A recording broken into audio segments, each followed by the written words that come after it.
En esta mañana queremos presentarnos delante de ti, suplicándote, Señor, tu ayuda, pidiéndote, Señor, tu bendición. Gracias te damos, Padre, por la bendición, que es un privilegio verdadero, de poder estar juntos, Señor, y abrir ahora tu bendita palabra. Te suplicamos, Señor, que nos hables a través de ella, que seas tú, Señor, el que nos enseñes, el que nos instruyas, Padre eterno, que podamos, Señor, recibir de ti lo que cada uno necesitamos, Señor. Tu palabra es viva y eficaz, es más importante que toda espada de dos filos, Señor, y confiamos en ti y esperamos, Señor, en ti y deseamos, Señor, que por tanto tú, Señor, nos des la porción que necesitan nuestras almas. Tú nos conoces, Señor, tú nos ves y aún también tú quieres el bien de todos, Señor.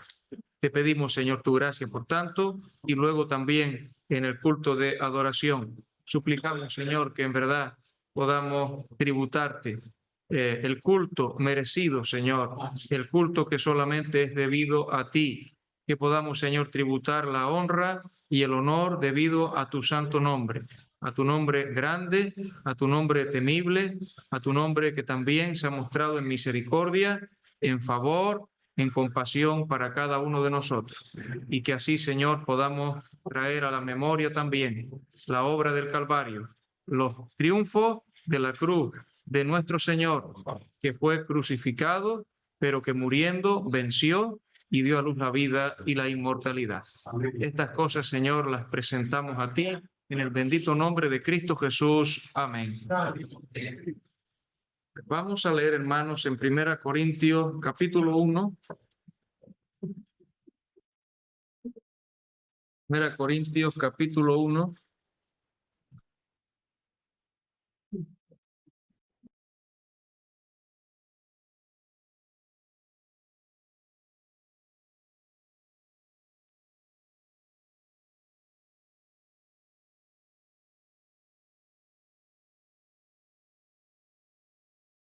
Desde los versículos 17 al 21.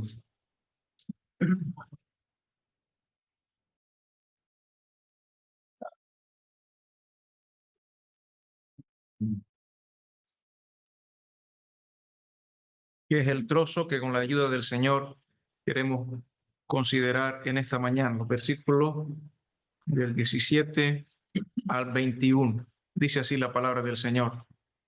Pues no me envió Cristo a bautizar, sino a predicar el evangelio, no con sabiduría de palabras, para que no se haga vana la cruz de Cristo.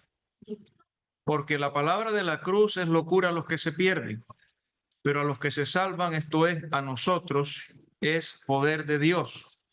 Pues está escrito, destruiré la sabiduría de los sabios y desecharé el entendimiento de los entendidos. ¿Dónde está el sabio? ¿Dónde está el escriba?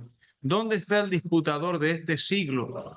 ¿No ha enloquecido Dios la sabiduría del mundo? Pues ya que en la sabiduría de Dios el mundo no conoció a Dios mediante la sabiduría, agradó a Dios salvar a los creyentes por la locura de la predicación. Que el Señor bendiga su palabra. Amén. Y en primer lugar, pensando un poco en el contexto antes de entrar en estos versículos que tenemos que considerar, recordamos que estamos en una parte de la epístola en la cual se van a tratar las divisiones, el problema del partidismo, de los partidos que se habían suscitado en medio de la asamblea en Corinto. Aquellos que usaban los nombres de siervos de Dios o incluso el mismo nombre de Cristo para crear divisiones en medio de la iglesia. En un espíritu, digo, de sectarismo, pero también de orgullo, de vanagloria, de soberbia, que va a ser uno de los problemas que aparece mencionado en este mismo capítulo, al final del capítulo, pero también en otras ocasiones se reitera. Uno de los problemas de la asamblea en Corinto era la jactancia, era la soberbia, era el orgullo. Los corintios, siendo griegos, eran amantes de la sabiduría humana. Consideraban, de hecho, a sus filósofos como héroes nacionales. Evidentemente algo de este espíritu del mundo, de la corriente del mundo, de la corriente de la sociedad de aquella época, había entrado dentro de la congregación. Había aquellos que deseaban hacer una adaptación del evangelio, que deseaban hacer el evangelio más aceptable a los oídos del mundo. De tal forma que en este caso, en ese contexto, querían intelectualizar el mensaje. Que el mensaje sonara mejor, que el mensaje fuera más agradable, que el mensaje fuera más cercano a las expectativas de los oyentes. Este culto al intelectualismo era una de las cuestiones que fomentaban esos partidos con nombres humanos especialmente. Pero hemos de decir que tanto entonces como hoy, los esfuerzos por hacer el evangelio más aceptable a las expectativas humanas están totalmente equivocados.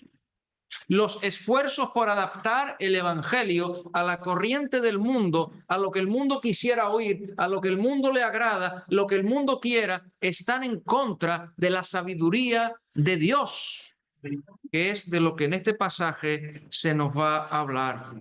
Existe una diferencia abismal entre la sabiduría de Dios y la sabiduría del hombre, la sabiduría del mundo. Y es imposible tratar de reconciliar, es ineficaz tratar de mezclar, es absurdo introducir pautas mundanas en medio de la única sabiduría cierta, auténtica, eterna que viene de Dios.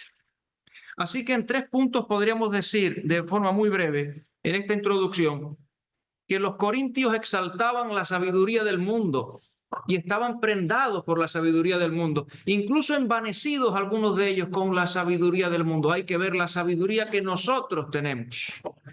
Pero la sabiduría del mundo es contraria, es incompatible con la sabiduría de Dios.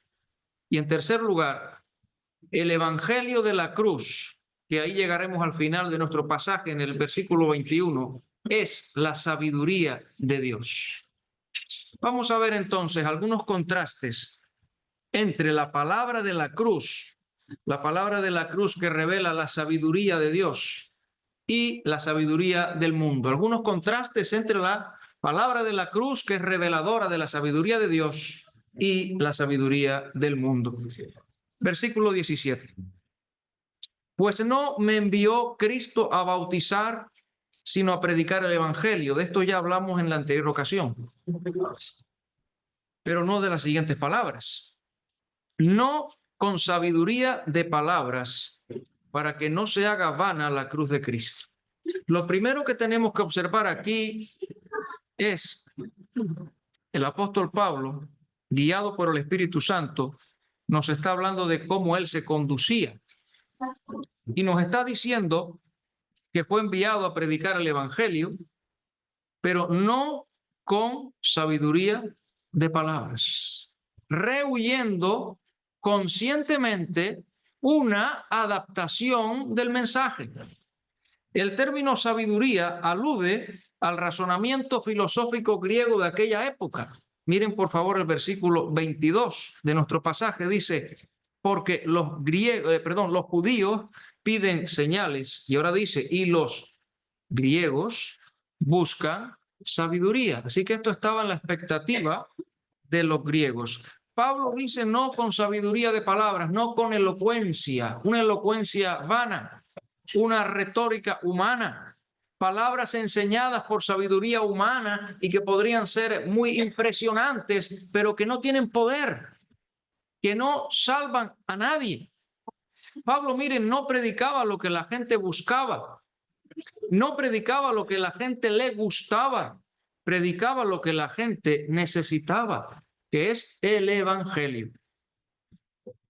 Además, dice este mismo versículo 17, acerca del evangelio, va a introducir una frase que luego se nos va a repetir a lo largo de la porción, una frase que equivale al evangelio. Dice, para que no se haga vana la cruz de Cristo. Y con esas palabras de forma dramática se expresa todo el significado de la obra del Calvario, de la obra llevada a cabo en el madero, la cruz de Cristo, que en ninguna manera debía vaciarse de sentido por el uso de la dialéctica. Alguien dijo, y creo que con toda razón, que cualquier cosa que oscurezca la cruz priva al Evangelio de su poder. Y si nosotros pensamos que podemos añadirle algo al mensaje de la cruz, es que estamos desvirtuando el mensaje de la cruz. Porque no hace falta otra cosa.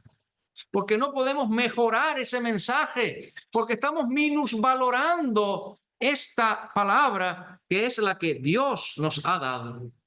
Y el mensaje de la cruz o la palabra de la cruz, dicho de esta manera, tiene énfasis en la obra del Calvario. Pero lo podemos decir de otra manera, haciendo énfasis en la persona de Cristo. Cristo crucificado, versículo 22, ya lo leímos, pues el 23. Versículo 23 dice, ahora haciendo énfasis en la persona del que murió. Pero nosotros predicamos a Cristo crucificado, para los judíos ciertamente tropezadero y para los gentiles locura. No tenemos, hermanos, nosotros tampoco hoy que acomodar, ni dulcificar, ni rebajar, ni adaptar este mensaje. Tenemos que predicar a Cristo y a este crucificado. Capítulo 2, versículos del 1 al 5.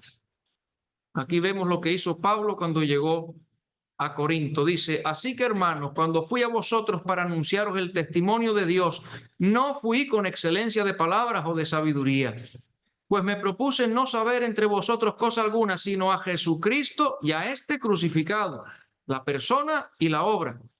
Y estuve entre vosotros con debilidad y mucho temor y temblor. Y ni mi palabra ni mi predicación fue con palabras persuasivas de humana sabiduría, sino con demostración del Espíritu y de poder, para que vuestra fe no esté fundada en la sabiduría de los hombres, sino en el poder de Dios. Así que lo primero que tenemos que decir, la palabra de la cruz no debe ser anunciada de cualquier manera, no debe ser desvirtuada al ser anunciada.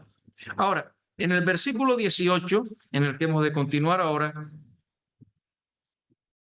dice, versículo 18, porque la palabra de la cruz, y entonces esta expresión es sinónima del evangelio, porque la palabra de la cruz, el evangelio, es palabra, se refiere a mensaje, se refiere a discurso, y siendo un mensaje revelado de Dios, es aún una doctrina, es una verdad bíblica, porque la palabra de la cruz, el mensaje de la cruz, es locura a los que se pierden.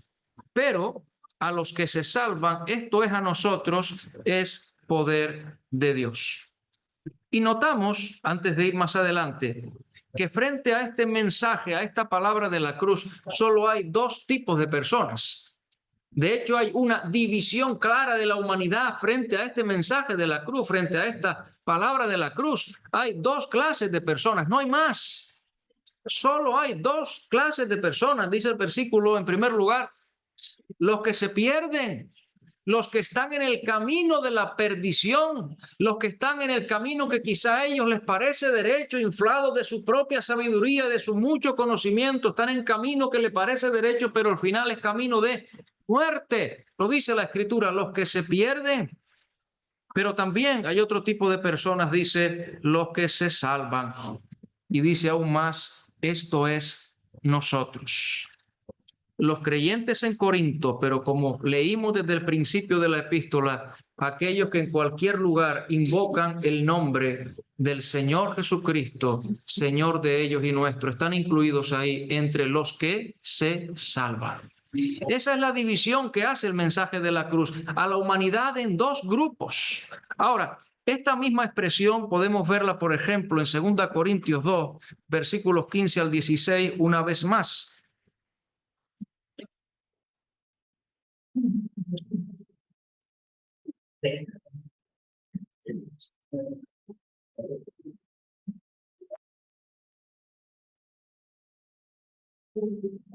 Segunda Corintios 2, versículo 15 al 16. Dice, porque para Dios somos grato olor de Cristo en los que se salvan y en los que se pierden. A estos, ciertamente olor de muerte para muerte, a los que se pierden, y aquello, olor de vida para vida. Y para estas cosas, pregunta quién es suficiente. Bueno, tengo algunas citas más, pero vamos a seguir por amor al tiempo. Lo segundo que hemos de decir acerca de la palabra de la cruz, hemos dicho que no debe ser anunciada de cualquier manera, que genera esta división en la humanidad, es que en cuanto a esta división que estamos mencionando, por un lado, la palabra de la cruz es tenida o considerada o desechada como locura. Lo dice nuestro versículo, el versículo 18, 1:18, para los que es locura a los que se pierden. Y eso querría decir algo irracional, algo insensato, algo carente de valor. Alguien dijo, parafraseándolo, y me gustó la manera en que lo hizo, dice, esto es un sinsentido, evidentemente para los que se pierden. Esta palabra aparece de nuevo en el capítulo 3 de 1 Corintios, el versículo 19. 1 Corintios 3, 19. Y es notable porque está en el mismo contexto y nos ayuda a entender nuestro pasaje. Dice 3:19, porque la sabiduría de este mundo es insensatez para Dios. Ahora lo está diciendo desde la otra perspectiva, desde la perspectiva auténtica, real, la verdadera. Ahí está la palabra, insensatez, porque la sabiduría del mundo es insensatez, es locura para con Dios. Pues escrito está, Él prende a los sabios en la astucia de ellos. Según el punto de vista de los que se pierden, la palabra de la cruz es una locura, según sus propias expectativas, según sus propios razonamientos, según su propia mente. La cruz era ciertamente una forma extrema de ejecución. Era el método más vergonzoso, era el método más cruel, era el método más terrible. El solo hecho quizá de mencionar la cruz no era algo agradable. Podía llegar a ser una palabra tabú, algo temido, algo quizá mejor ni nombrarlo, planeado para disuadir contra el crimen más violento, planeado para los esclavos, los rebeldes, los despreciados de la sociedad, la escoria de la sociedad. Significaba la degradación pública, significaba la destrucción de toda reputación, significaba la destrucción del nombre de la persona y un gran baldón para toda su familia. Así que, ¿cómo es eso de la predicación de la palabra de la cruz? Esto es locura. Pero mire, también es locura por todo lo que significa aquí la cruz, por todo lo que implica la cruz de Cristo. La muerte de un justo exigida por la justicia de Dios. El perdón gratuito para los pecadores, el hombre natural puesto a un lado, con toda su sabiduría, con toda su fuerza, con toda su iniciativa, el hombre puesto de lado totalmente. Son verdades que se oponen a la razón humana porque humillan al hombre, porque le dejan frente a su propia incapacidad. El que podamos vivir por medio de uno que murió, el que podamos ser bendecidos por medio de uno que fue hecho maldición, el que podamos ser justificados por medio de aquel que fue hecho expiación por nuestros pecados. Todo ello no podía por menos para el hombre natural ser tenido por una insensatez, y aún hasta el día de hoy sigue siendo así. Así que la palabra de la cruz, miren, en segundo lugar, es tenida por locura. Es tenida por locura por aquellos que se pierden. Pero en tercer lugar, sigue diciendo el versículo también, que a los que se salvan, esto es a nosotros, es poder de Dios. Así que la palabra de la cruz es poder de Dios. Puesto que se exhibe o se manifiesta. El poder de Dios se exhibe o se manifiesta en el anuncio de la palabra de la cruz. El poder de Dios aparece ganando a hombres o mujeres del pecado, librándoles de la condenación eterna, haciéndoles nuevas criaturas, transformando no solo su presente, sino dándoles un futuro de gloria. El poder de Dios se exhibe, se manifiesta, se expresa en la predicación de la palabra de la cruz. ¿En quiénes se manifiesta? En los que se salvan. Conscientes de su propia flaqueza y fracaso, aquellos que ven en la cruz el poder de Dios para su salvación, lo experimentan. Aquí, en este caso, dice Trenchard, don Ernesto Trenchard dice, me gustó la idea porque yo lo había visto antes y me confirmó. Es interesante notar que en este pasaje se habla de locura en el versículo 18. Es locura a los que se pierden. Y uno esperaría que luego la segunda parte del versículo dijera es sabiduría a los que se salvan.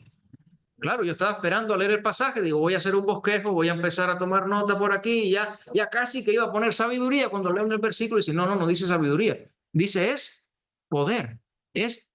Lo de locura y sabiduría lo dirá más adelante en el versículo 21. Eso lo dirá más adelante, sí lo va a decir. Pero ahora va a decir poder, no va a decir todavía sabiduría. Locura frente a sabiduría. Porque miren, el que se salva necesita en primer lugar la manifestación del poder de Dios. El único poder que puede librar del pecado, que puede librar de la condenación, el único poder que puede transformar tu ser. Había un cántico, no sé si lo conocieron, de hace muchos años, que decía, solo el poder de Dios puede cambiar tu ser. La prueba yo te doy. Él me ha cambiado a mí. ¿No ves que soy feliz sirviendo al Señor? Nueva criatura soy, nueva soy. Si no lo saben, un día lo aprendemos. Solo el poder de Dios, solamente el poder de Dios.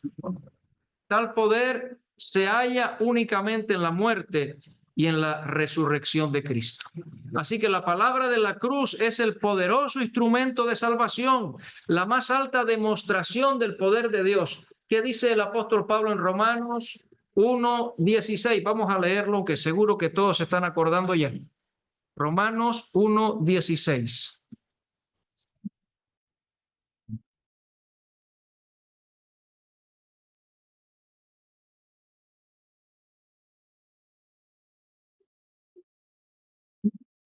Porque no me avergüenzo del evangelio. La palabra evangelio equivale a la palabra de la cruz. Porque es, ¿qué cosa? Poder de Dios para salvación a todo aquel que cree, al judío primeramente y también al griego. Así que tenemos la palabra de la cruz no anunciada de cualquier manera, va a ser desechada por los que se están perdiendo como locura, pero va a revelar el poder de Dios en los que se salvan. Ahora, ¿qué diremos de la sabiduría del mundo? Y tenemos que ir deprisa porque el tiempo avanza. Los siguientes versículos esencialmente, 19 y 20 especialmente, y parte del 21, nos van a hablar de la sabiduría del mundo. Bueno, dice en primer lugar el versículo 20, que la sabiduría del mundo será destruida. La sabiduría del mundo será destruida. Versículo 19. Pues está escrito, destruiré la sabiduría de los sabios y desecharé el entendimiento de los entendidos. Ahora, el apóstol Pablo, aquí ahora, guiado por el Espíritu Santo, sigue un procedimiento muy hermoso. Sigue el mismo procedimiento que todos tenemos que hacer cuando nos hacen alguna pregunta. Sigue el mismo procedimiento que todos tenemos que hacer cuando nos surge a nosotros alguna pregunta. Sigue el mismo procedimiento que tenemos que hacer, que es volver la vista a las Escrituras. Porque ante una situación que en Corinto está ocurriendo, Pablo lo que comienza a decir ahora es, lean la Biblia. Recuerden lo que está escrito. Porque si está escrito, permanece escrito y sigue siendo tan verdad entonces cuando fue escrito como hoy y como mañana. Porque la palabra de Dios vive y permanece para siempre. ¿Cómo resolvemos este problema? Vamos a las Escrituras. Entonces, él está citando aquí el libro del profeta Isaías. En los versículos 19 al 20 vamos a encontrar varias citas del profeta Isaías. Vamos a leer la primera. Está en Isaías capítulo 29, versículo 14. 29, 14. Pablo no se queda con los argumentos o los razonamientos que pudieran venir de los corintios admirados por la filosofía del mundo, sino él dice, vamos a las escrituras. Miren lo que está escrito. Isaías 29, 14. La sabiduría del mundo está abocada al fracaso. Y esto se repite por el Antiguo Testamento. Por ejemplo, dice Isaías 29, 14. Dice, bueno, vamos a leer el 13 y 14, aunque es el 14 el que él cita. 13.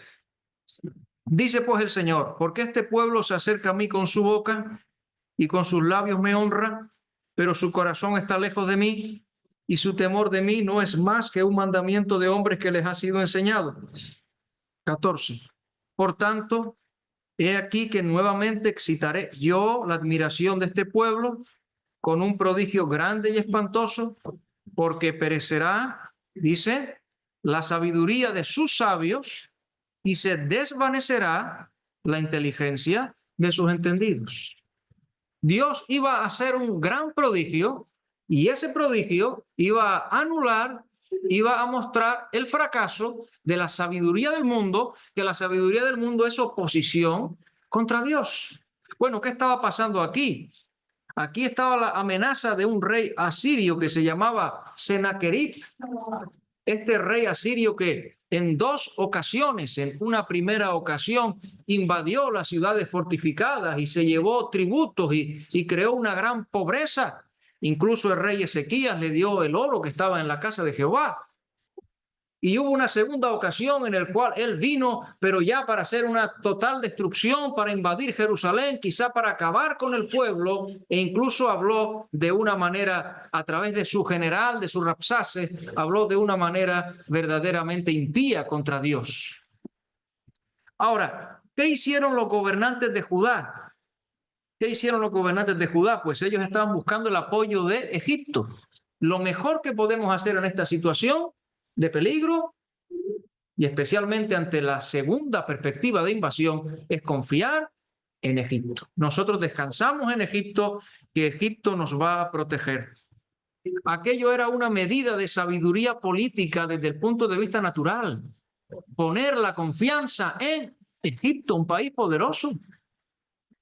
Poner la confianza en el brazo del hombre que nos puede ayudar, que lo estamos viendo nosotros, el brazo del hombre que nos puede ayudar. Confiamos en él, acudamos a Egipto. Aquello era una medida de sabiduría de los consejeros del rey de Judá. Pero a los ojos de Dios era un hecho de rebelión, porque ellos en quien tenían que poner su confianza era en Dios. Y no tenían que buscar nada de Egipto, de donde además Dios les había sacado y aún les había dicho que no volvieran otra vez a Egipto. Oh, ¿no es lo mismo que pasa con el cristiano que vuelve su mirada al mundo? Que pone su confianza en la sabiduría del mundo, que busca en el mundo su provisión y que incluso lo trae a la iglesia o lo trae a su corazón. Aquello era un hecho de rebelión contra Dios. La Escritura dice: el que quiere ser amigo del mundo se constituye enemigo de Dios. Eso lo dice la Escritura. Pues mire, cuando se vieron en la peor de las situaciones, cuando se vieron en total impotencia, cuando tuvieron que decir: Señor, ten misericordia de nosotros, Dios hizo un prodigio grande. Eso está escrito en el segundo libro de Crónicas, capítulo 32. Vamos a leerlo. Vamos a leer este pasaje. Porque el poder no estaría en la sabiduría humana. Dios iba a hacer un prodigio grande, pero según su sabiduría. Y la sabiduría de Dios es poder. Poder para salvación. Y en este caso está ilustrada en la salvación que hizo con el pueblo de Judá. Segundo de Crónicas, capítulo 32.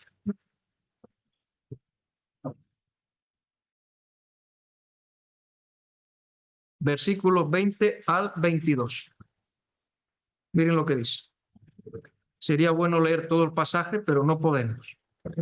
Dice ahora: cuando ya se vieron en la situación límite, mas el rey Ezequías y el profeta Isaías, hijo de Amós, miren, oraron por esto. y clamaron al cielo. Y Jehová envió un ángel, el cual destruyó a todo valiente y esforzado. Tenemos que quedarnos con esta palabra: destruyó a todo valiente y esforzado. Destruyó.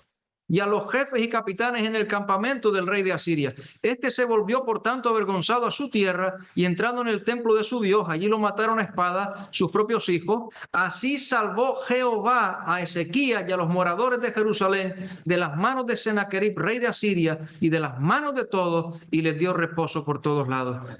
Destacamos la palabra destruyó. Dios también destruye, o va a destruir, la sabiduría del mundo. La liberación concedida al pueblo sería únicamente obra de Dios. Dice William MacDonald, en referencia a esta escena, que en Isaías 29:14 se le tacha de prodigio grande, el prodigio grande de la destrucción que hizo Dios enviando este ángel y anulando este ejército, teniendo que marcharse destruidos. El prodigio grande hoy día es efectuado por el Evangelio, porque el poder de Dios se manifiesta en el Evangelio. La profecía de Isaías, podemos retornar a 1 Corintios capítulo 1, la profecía de Isaías es de notarse que por el Espíritu Santo el apóstol Pablo la aplica directamente a Dios, porque no dice simplemente que habrá destrucción de la sabiduría de los sabios, sino dice destruiré la sabiduría de los sabios. Y la aplica directamente a Dios porque dice desecharé el entendimiento de los entendidos. Y además añadimos en último lugar a este respecto que esto no solo es, por lo tanto, una perspectiva de lo que ocurrió en el pasado, sino de lo que se avecina en el porvenir. El verbo está en futuro, los verbos están en futuro: destruiré y desecharé. Dios continuará haciendo a un lado las soberbias pretensiones del hombre que trata de forjar su destino echando a un lado a Dios. De tal manera que hemos de decir que la sabiduría humana no es digna de confianza. De tal manera que hemos de decir que Dios no necesita la sabiduría del mundo. Es más, un día la va a destruir, la va a disipar, la va a eliminar, la va a quitar de delante. Puesto que la profecía de Isaías, aquí retomada por Pablo, tendrá su cumplimiento en los últimos días, cuando Cristo venga, cuando Cristo reine, y cuando toda sabiduría del hombre, toda soberbia del hombre, toda altivez del hombre sea humillada, sea quitada, sea suprimida por Dios mismo. Entonces decimos que la sabiduría del mundo, amados hermanos, va a ser destruida. No la busquemos, no pongamos en ella nuestra confianza, no la incorporemos al Evangelio. En segundo lugar, la sabiduría del mundo es fugaz, versículo 20. No sé si vamos a poder ver todo el versículo como yo quisiera, pero al menos lo vamos a mencionar. Versículo 20. En este versículo nosotros tenemos lo que podríamos llamar un desfile. Tenemos un desfile de varias personas. Estamos hablando de la sabiduría del mundo, como si de repente estuviéramos aquí mirando que por aquella puerta van a entrar 3 representantes notorios de la sabiduría del mundo, y los vamos a observar, y vamos a hallar que la pregunta va a ser siempre ¿dónde están? De tal manera que nos está diciendo acerca de la fugacidad, porque nos va a decir ¿dónde están cada uno de estos representantes de la sabiduría del mundo? ¿Cuál ha sido su final? ¿Dónde están? En primer lugar, versículo 20 dice: ¿dónde está el sabio? Aquí nos está hablando del filósofo griego. Posiblemente la referencia, vamos a leerla nada más, está en Isaías capítulo 19. Isaías 19.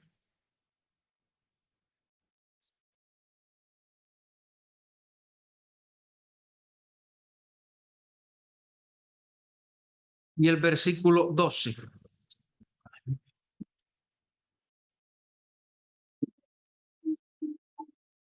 Vamos a leer nada más el versículo 3 y el versículo 12. El versículo 3 para ver algo del contexto, y el versículo 12 que es el que se cita. ¿Dónde está el sabio? Aquí tiene que ver con Egipto y tiene que ver con un juicio sobre Egipto. Y de nuevo tenemos los consejeros que habían dicho: los consejeros que habían dicho cómo resolver la situación que en este caso amenaza a Egipto. Antes hablé de Asiria, no sé si confundí alguna palabra, espero que no, porque ahora estamos en Egipto, antes estamos en Asiria. Dice el versículo 3.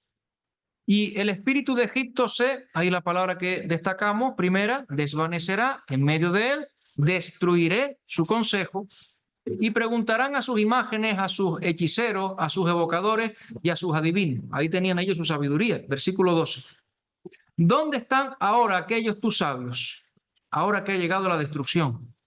Que te digan ahora o te hagan saber qué es lo que Jehová de los ejércitos ha determinado sobre Egipto. Así que aquí se refería en figura a Egipto, pero el apóstol Pablo está hablando de los filósofos griegos con toda su erudición, con todo su saber y con todo su razonamiento. La segunda pregunta en 1 Corintios 1:20 es, ¿dónde está el escriba? Y ahora tenemos que seguir en Isaías. Isaías capítulo 33, versículo 18.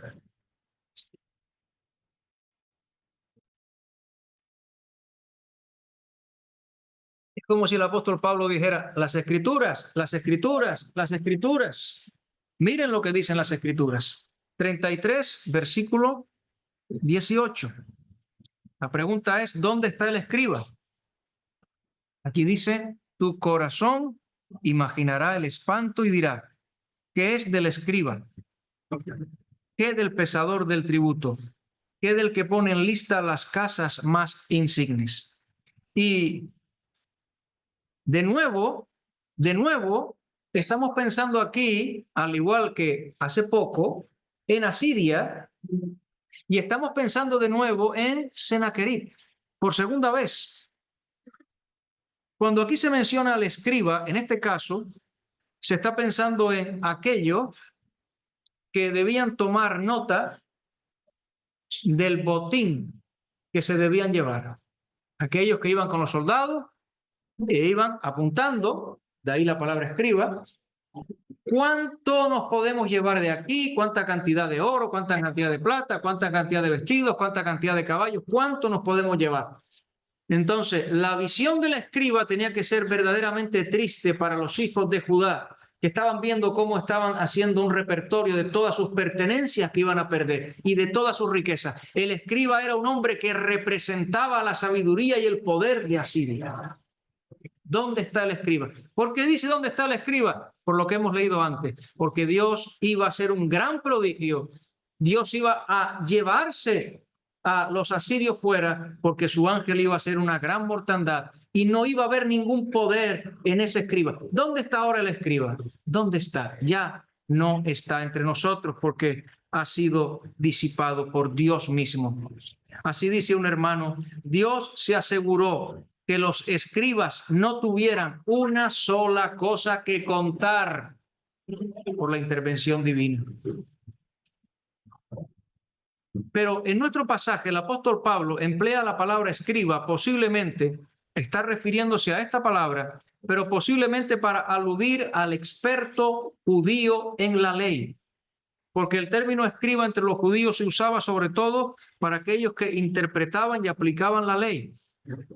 Aquellos que conocían bien el mensaje del Antiguo Testamento, pero se negaban a admitir la palabra de la cruz. Se negaban a reconocer a Jesús como el Cristo. No entendían que el Mesías podía morir. Con un problema generalizado cuando la sabiduría del hombre pretende interpretar la Biblia a su modo, a su manera, según su conveniencia, para su propio bien. Por tanto, aquí el escriba debe ser aquel que tuerce la palabra en beneficio personal, pero del que un día se va a decir, ¿dónde está el escriba? ¿Por qué ha pasado? Al igual recordamos que la Biblia dice que el mundo pasa y su concupiscencia, sus deseos, pero el que hace la voluntad de Dios permanece para siempre. ¿Dónde está ese sabio filósofo? ¿Dónde está ese escriba conocedor de la ley? Más sigue diciendo, ¿dónde está el disputador de este siglo? Y eso del disputador de este siglo, vamos a buscar por favor ahora Hechos capítulo 6, El disputador de este siglo es alguien al que le gusta entrar en controversia. Aquel que le gusta buscar las 5 patas al gato. Aquel que le gusta siempre tener el no y el pero por bandera. Esa palabra tiene que ver con el que quiere debatir, con aquel que le quiere discutir, con aquel que no escucha. Se aplicaría este término disputador tanto a judíos como a gentiles que contradecían. Miren Hechos capítulo 6, versículo 9. Dice: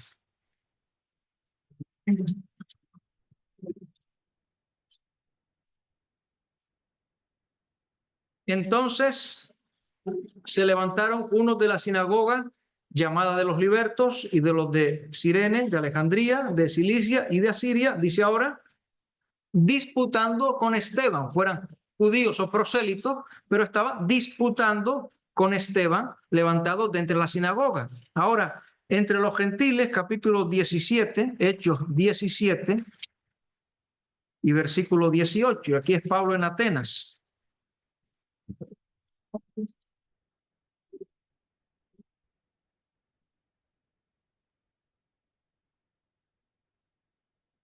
Y algunos filósofos de los epicúreos y de los estoicos disputaban, ahí está la palabra, disputaban, personas que quieren discutir con él. Y unos decían, ¿qué querrá decir este palabrero? Y otros, parece que es predicador de nuevos dioses, porque les predicaba el evangelio de Jesús y de la resurrección.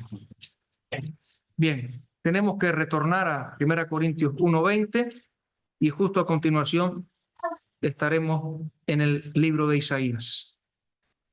Entonces tenemos el sabio, el escriba, el disputador de este siglo, el disputador de esta época, de esta era, de este mundo.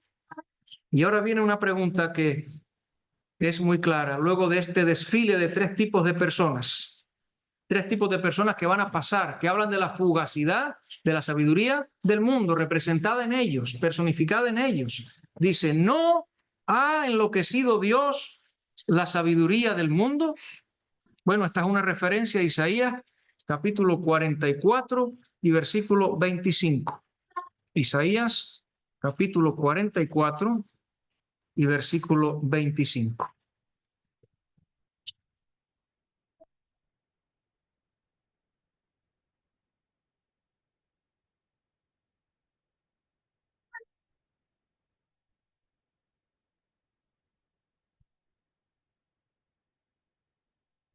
Vamos a leer el 24, aunque el 25 es el que tenemos que mirar. Dice el 24, así dice Jehová, tu Redentor, el que te formó desde el vientre.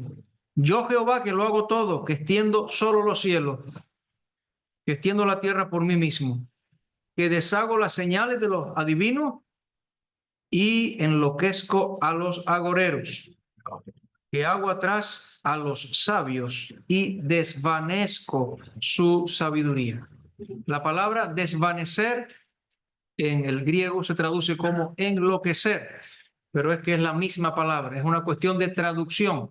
Según el contexto, entendiéndose que se habla de la locura, de la sabiduría o de la poder, pues aquí los traductores han optado, es una buena traducción, es una traducción posible, por poner enloquecer, aunque es la misma palabra que aparece aquí como desvanecer. De hecho, en el Evangelio de Mateo, capítulo 5, versículo 13, vamos a mirar nada más este versículo, solo lo mencionamos. Mateo 5, versículo 13, aparece exactamente la misma palabra. La palabra se puede traducir por enloquecer o por desvanecer, según el contexto. Mateo 5:13, ¿qué dice? Vosotros sois la sal de la tierra, pero si la sal se, ahí está la palabra, desvaneciere.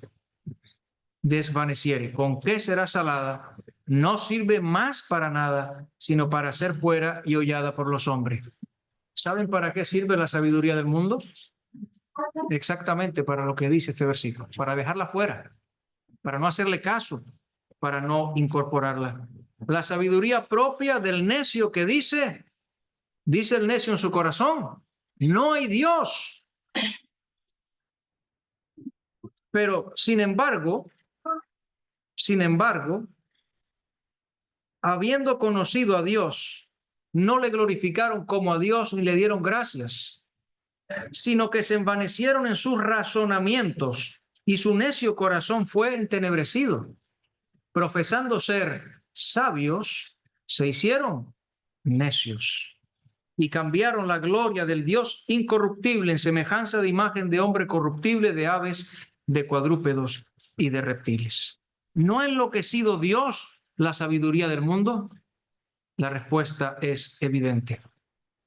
Dice William MacDonald, ¿acaso Dios ha consultado a alguno de estos, a estos sabios, a estos escribas, a estos disputadores? ¿Acaso Dios les ha consultado cuando planeó su plan de salvación?